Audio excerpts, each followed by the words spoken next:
I don't know whether I was right or wrong. I guess I'll never know. But I made it. And I guess I should be thankful for that.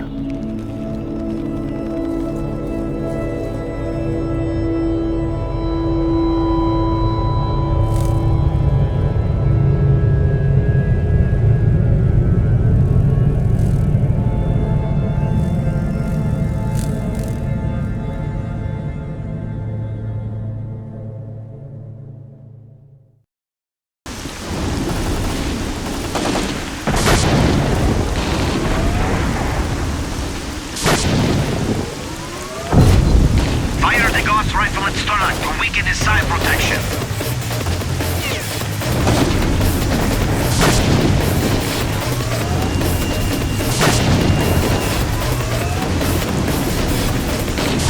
Strelok's side protection is down to almost zero. Just a bit more, and it'll be completely disabled.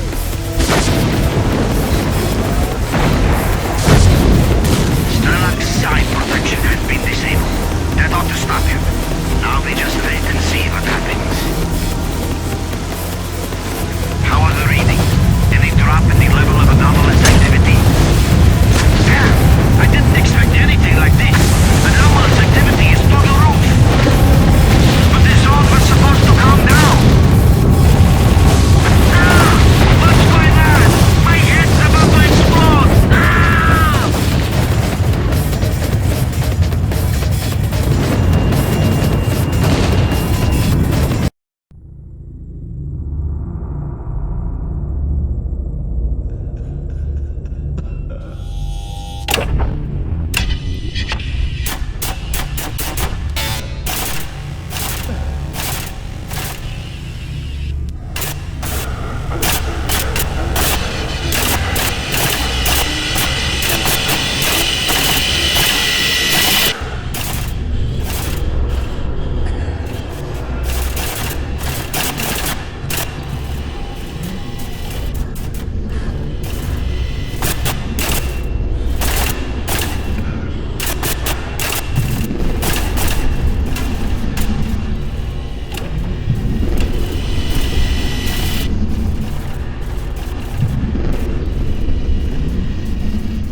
As a reward for successfully completing his investigation, Degtyarev was offered a promotion to colonel and the position of mission coordinator.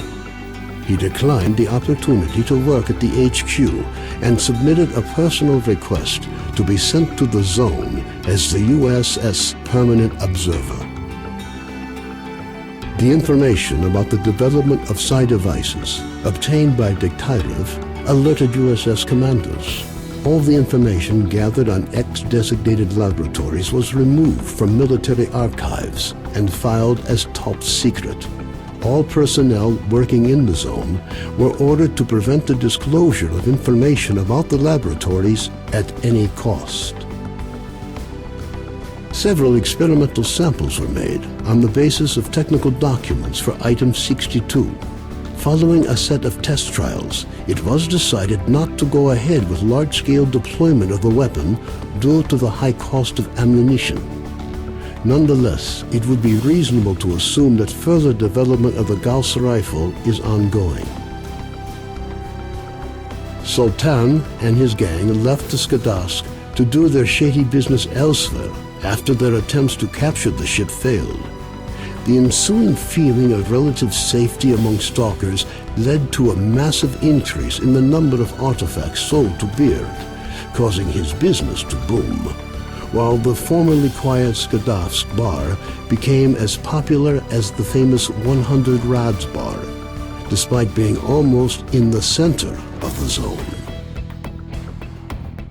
Following the destruction of the bloodsucker lair, it's unlikely that anything could significantly change the state of affairs on the Skadovsk. The old ship became a temporary center of stability in the ever-changing world that is the zone. A fragile balance was reached between freedom and duty squads at Yanov Station. Tired of the endless struggle, fighters of both factions started leaving their squads and joining the Free Stalkers. The scientific expedition, organized by Professors Herman and Ozersky, was a success. The data they collected facilitated the development of groundbreaking medicine and technology, which prompted the Ministry of Education to allocate additional funding for researching the zone. Gary's stories about the Army's struggle against the dangers of Pripyat encouraged stalkers to explore the ghost town. Despite the constant monolith attacks, stalkers managed to secure the former army camp, which they used as a base to launch raids deep into the city, making slow but steady progress. The legend of the Oasis stopped being a legend. The identity of those who managed to find a way to the secret anomaly became an increasingly regular topic of conversation among stalkers. Despite this, the number of adventurers trying to find it remained high, something the bandits were quick to take advantage of, with constant offers to lead stalkers to the Oasis, which usually ended in muggings at a safe distance from stalker camps. Organized mercenary squads continue to be active in the zone. Their interest in the secret laboratories is becoming increasingly difficult for USS operatives to ignore. Attempts to establish the identity of the client who hired the mercenaries proved unsuccessful. The area around Yanov Station continues to attract growing numbers of stalkers. The lack of dangerous mutants and abundance of anomalous areas have led to the area being referred to as a treasure trove, with increasing regularity. Zulu returned to Duty's main base at the Rostock plant. Nobody knows what he discussed with the leader of Duty, General Voronin, but several days later he was spotted at the head of a large squad on its way to the center of the zone. Vano headed off to the freedom-controlled military warehouses, but his cheerful personality and optimism quickly earned him the popularity they merited. Ultimately, he took charge of a small group of researchers involved in investigating anomalous areas. A new group appeared in the zone. They are well trained, but their objectives are not known. Rumors say they used to be monolith fighters. Their leader is known as Strider. Senior Lieutenant Sokolov continued to take part in flying missions over the zone. During one such recon flight over Limansk, his aircraft was shot down by mercenaries. 2 weeks later, he was picked up by a patrol near the cordon. Within a month of his rescue, Sokolov had left the Air Force, joining a civil airline instead. Owl established contacts with clients outside the zone. He trades in information, and if rumors are true, there are regular reports sent directly to the USS. A group of stalkers was forced to seek shelter on Noah's old barge during a particularly powerful emission. When the barge was attacked by a horde of snorks afterwards, stalkers were forced to concede that the barge was as good a defense against mutants as anything they'd seen. Even more astonishing was a litter of pseudo-dog puppies that Noah himself led into battle against the snorks. Having found out about his friend's fates, Carden gave up dreams of a stalker career.